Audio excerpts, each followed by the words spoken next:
Hello नमस्कार दोस्तों, स्वागत है आपका आपके अपने YouTube चैनल बुक कीड़ा में। जी हाँ दोस्तों, जैसा कि आप लोग देख सकते हैं कि हम लोग आज नदियों के बारे में पढ़ने वाले हैं। इसके पहले हम लोग हिमालय के बारे में पढ़ा था, प्रायद्वीपीय भारत के पठार के बारे में पढ़ा था, कुछ दर्रों के बारे में पढ़ा था, कुछ ग्लेशियर के बारे में पढ़ा था। आज से हम लोग क्या पढ़ेंगे? नदियों के बारे में पढ़ने वाले हैं। ठीक है। नदियाँ अगर हम डिवाइड करें तो नदियों को दो भाग में हम लोग पढ़ने वाले हैं। पहला हम लोग पढ़ेंगे हिमालयी नदियाँ, दूसरा हम लोग पढ़ेंगे प्रायद्वीपीय नदियाँ। हिमालयी नदियाँ क्या होती हैं? जो हिमालय से रिलेटेड है, जो हिमालय से निकली हुई नदियाँ हैं, उनको हिमालयी नदियों के अंतर्गत पढ़ेंगे। जैसे जैसे सतलज नदी, सिंधु नदी, ब्रह्मपुत्र नदी, गंगा नदी, ये सब रावी, ब्यास, सतलज, चिनाब, ये सभी नदी हिमालयी नदी के अंतर्गत आती हैं। इन सब नदियों को हम लोग हिमालयी नदी के अंतर्गत पढ़ेंगे। और दूसरा प्रायद्वीपीय भारत का पठार, जो ये वाला पार्ट है, ये प्रायद्वीपीय भारत का पठार है। इस क्षेत्र में जो नदियां बहती हैं, उन क्षेत्र को हम प्रायद्वीपीय भारत के पठार के अंतर्गत पढ़ने वाले हैं, जिसमें हमारी नर्मदा, ताप्ती, यहाँ पर हमारी गोदावरी, कावेरी, कृष्णा, ये सब नदियों के बारे में हम लोग प्रायद्वीपीय भारत की नदियों के अंतर्गत पढ़ने वाले हैं। ठीक है। आपको बता देते हैं कि ये तीन हमने क्या बनाए हैं। ये तीन हमने तिब्बत के ग्लेशियर बनाए हैं। ठीक है। और झील बनाए हैं। ठीक है। ये मानसरोवर झील है तिब्बत का, ये राकसताल झील और ये हमारा चेमायगडुम ग्लेशियर है। ठीक है। यहीं से नदियां निकली हैं, बड़ी बड़ी नदियां। अब हम बात करते हैं पूर्ववर्ती नदियों के बारे में। अब पूर्ववर्ती नदियां है क्या? पूर्ववर्ती नदियां उस नदियों को कहा जाता है जो हिमालय से पहले की नदियां हैं। आप कहेंगे हिमालय से पहले की नदियां कैसे हैं? अब ये हिमालय से निकल रही हैं, जब हिमालय का निर्माण नहीं हुआ था उससे पहले ये नदियां बह रही थी। हिमालय जैसे जैसे ऊंचा होता गया, ये नदियां उस हिमालय को काट काट के गहरा करती गई और आज भी उसी घाटी में बह रही हैं। ये पहाड़ बगल बगल से पर्वत निकल गए, हिमालय का उत्थान हो गया पूरा, लेकिन नदियां अपनी उसी घाटी में बह रही हैं। आज अगर देखा जाए तो जो यहाँ पर सिंधु गार्ज है और यहाँ पर दिहंग गार्ज है, यहाँ पर आप जाएंगे तो अगर ध्यान से अगर असलियत में देखा जाए पूर्ववर्ती नदियों का उदाहरण यही है, क्योंकि ये नदियाँ बहुत बड़े बड़े गार्ज का निर्माण करती हैं। गार्ज का निर्माण कैसे करती हैं? ये जहाँ से बह रही थी वहीं से बह रही थी, हिमालय बढ़ता गया और ये नदियाँ उसी घाटी में रह गई। ठीक है। वो गहरा करती गई और क्या हुआ लास्ट में? अब नदियाँ पहाड़ों से नीचे डायरेक्ट गिरती हैं और घाटी में बहती हैं। इन्हें आई आकार की घाटी कहते हैं। ठीक है। तो जो हिमालय से पहले जिनका निर्माण हुआ है वो नदी पूर्ववर्ती नदियों के अंतर्गत आती है। पूर्ववर्ती नदियाँ में कौन कौन सी हैं? तीन नदियाँ फेमस हैं। कौन कौन सी? पहला नदी हम लोग पढ़ेंगे सिंधु नदी। पहला हम लोग पढ़ेंगे सिंधु नदी।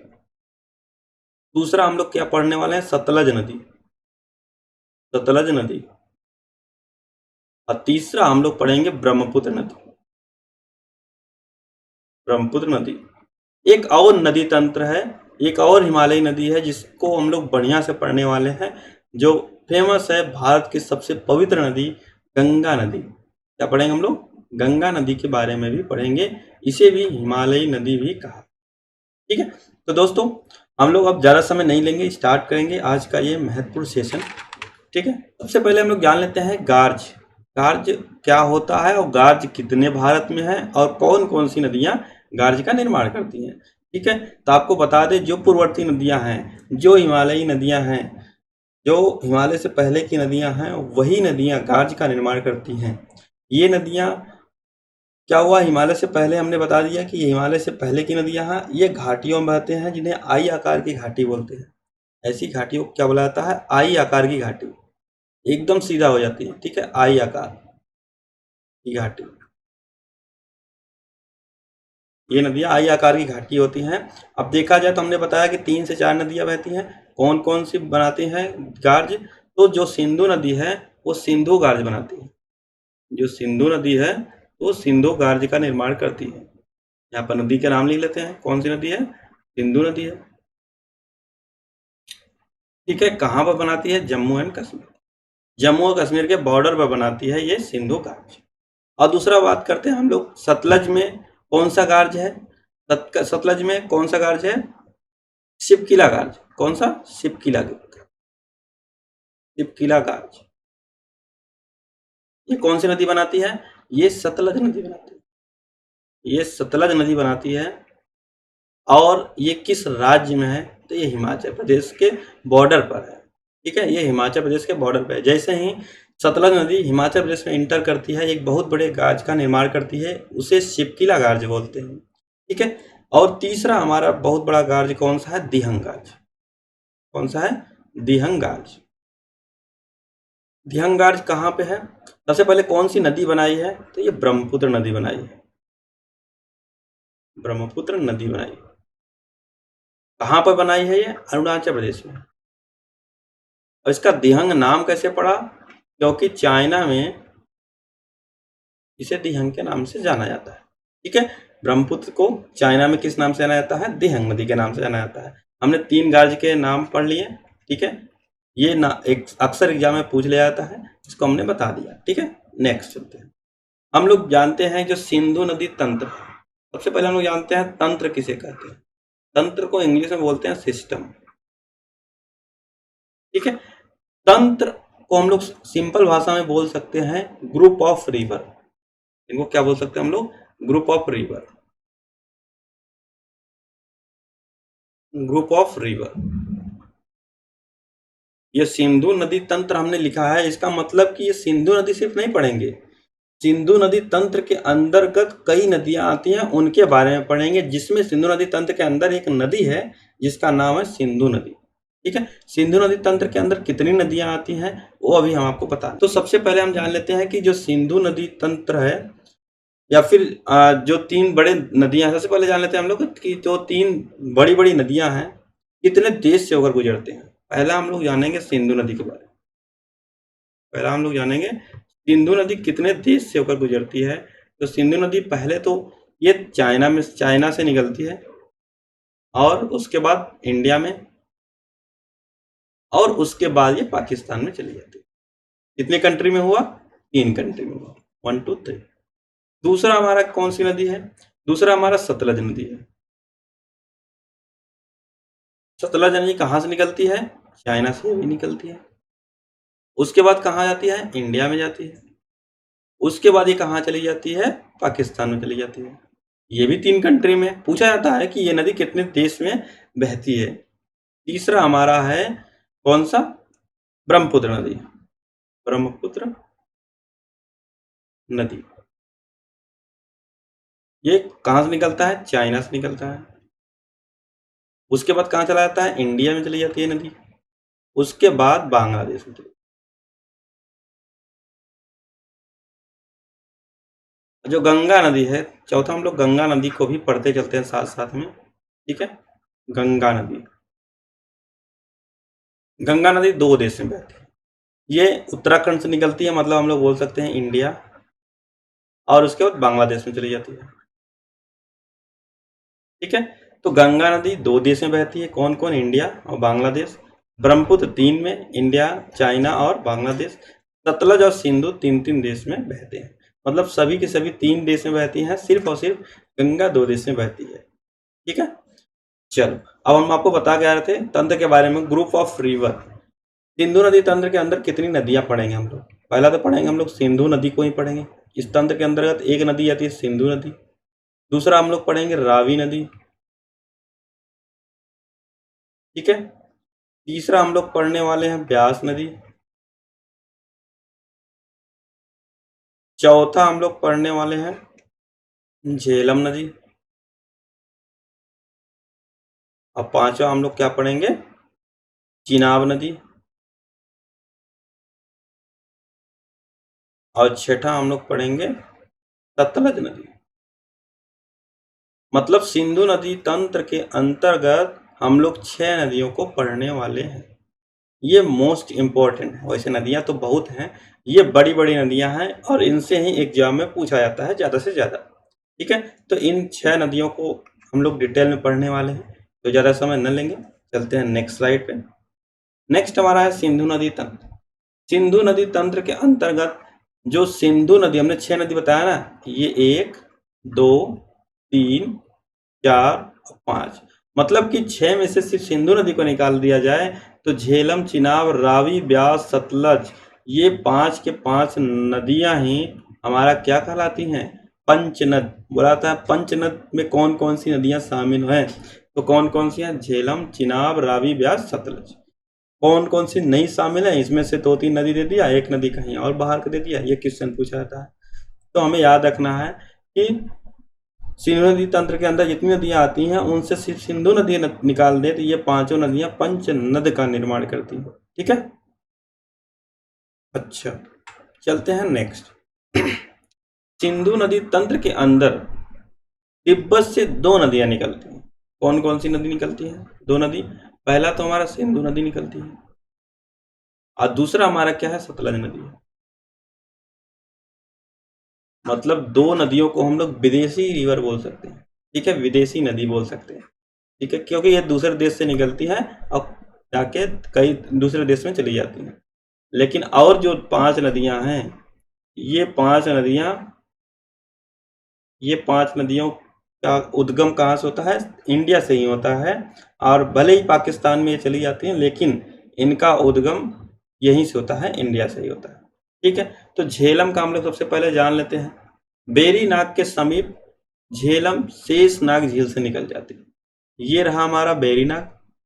ठीक है, ये बेरीनाग से निकलती है और ये बेरीनाग के समीप ये शेषनाग झील है।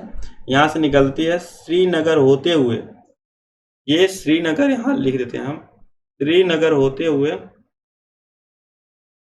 वूलर झील के बारे में हमने सुना होगा, वूलर झील में मिल जाती है। श्रीनगर से ये शेषनाग झील से निकलती है और वूलर झील में मिल जाती है। उसके बाद ये कश्मीर घाटी में कुछ टाइम तक चलती है। कुछ टाइम तक कहाँ चलती है? कश्मीर घाटी में। अब कश्मीर घाटी में ये नदी एकदम नौका गम्य हो जाती है। नौका गम्य का मतलब होता है वहां पे पूरा मैदानी क्षेत्र है और मैदानी क्षेत्र में नदियां क्या करते हैं? विसर्पण करने लगती हैं। विसर्पण करने का मतलब उसी को बोलते हैं हम लोग नौका गम्य। मतलब बहुत ही स्लो हो जाती है नदियां, बहुत ही आराम से नदी बहने लगती है। ठीक है, तो कश्मीर घाटी से होते हुए उसके बाद ये इंडिया और पाकिस्तान के बॉर्डर पर कुछ टाइम तक चलती है, कुछ दूर तक। उसके बाद ये नदी जाके पाकिस्तान में सिंधु नदी से मिल जाती है। ठीक है, सिंधु नदी से मिल जाती है या फिर हम लोग बोल सकते हैं चिनाब नदी से मिल जाती है। चिनाब नदी से मिल जाती है। ठीक है, और चलते हम लोग चिनाब नदी के बारे में पढ़ें। चिनाब नदी कहाँ से निकली है? चिनाब नदी जम्मू कश्मीर और हिमाचल प्रदेश के बॉर्डर पर एक दर्रा है जिसको हम लोग बोलते हैं बारालाचला दर्रा। कहाँ पर है ये? जम्मू कश्मीर और हिमाचल प्रदेश के बॉर्डर पर एक दर्रा है जिसे हम लोग बोलते हैं बारालाचला दर्रा। ये वहां से निकलती है। ठीक है, वहां से मतलब उसके आसपास से निकली है, जरूरी नहीं वही दर्रा। ठीक है, ये वहां से निकलती है और थोड़ा सा जम्मू कश्मीर में जाके फिर पाकिस्तान में चली जाती है, पाकिस्तान के पंजाब में चली जाती है। ठीक है, नेक्स्ट हमारा है रावी और ब्यास। ये दोनों नदियां एक ही जगह से निकलती है जिसका नाम है रोहतांग दर्रा। ये नदी कहाँ पे है? हिमाचल प्रदेश में। यह दर्रा कहाँ पे है? हिमाचल प्रदेश में। ठीक है, हिमाचल प्रदेश में से कौन कौन सी नदी निकलती है? रावी, ब्यास और ये चिनाब भी वहीं से निकलती है। ठीक है, ये रोहतांग दर्रे से निकलती है, बारालाचला दर्रे से निकलती है। रावी और ब्यास नदियां रोहतांग दर्रे से निकलती हैं, लेकिन सबसे बड़ी खास बात यह है जो ब्यास नदी है, ये यहाँ से देखो 2 नदियां निकली हैं। ठीक है, एक तो हमारी निकल गई है ब्यास और एक निकल गई है रावी। जो ब्यास नदी है वो हिमाचल प्रदेश से निकलती है और पंजाब के कपूरथला के निकट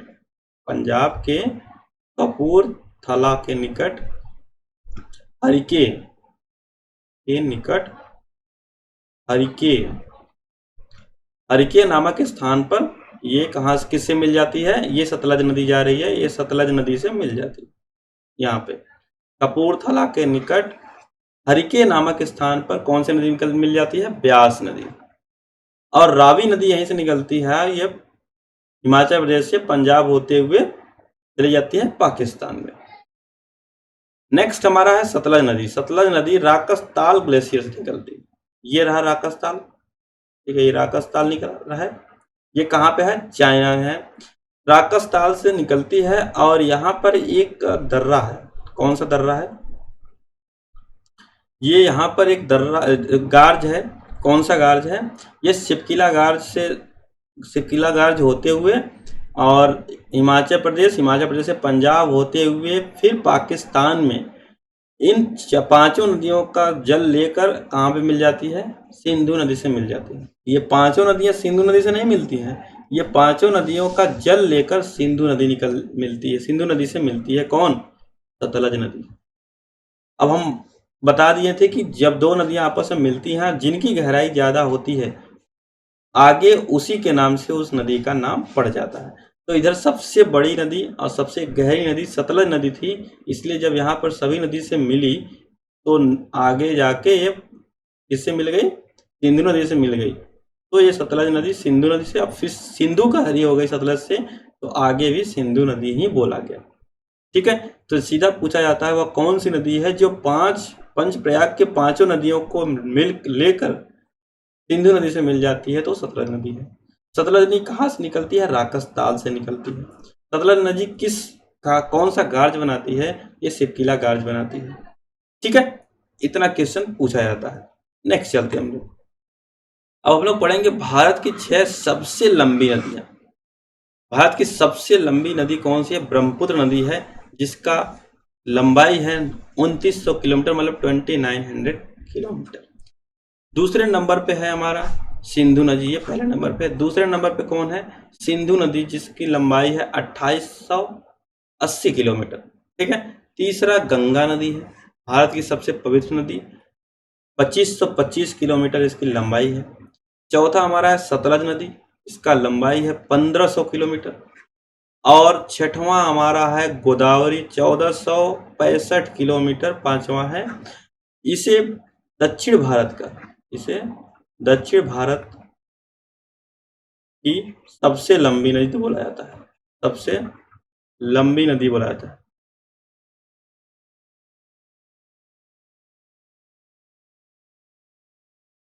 दक्षिण भारत की सबसे लंबी नदी कौन है? गोदावरी।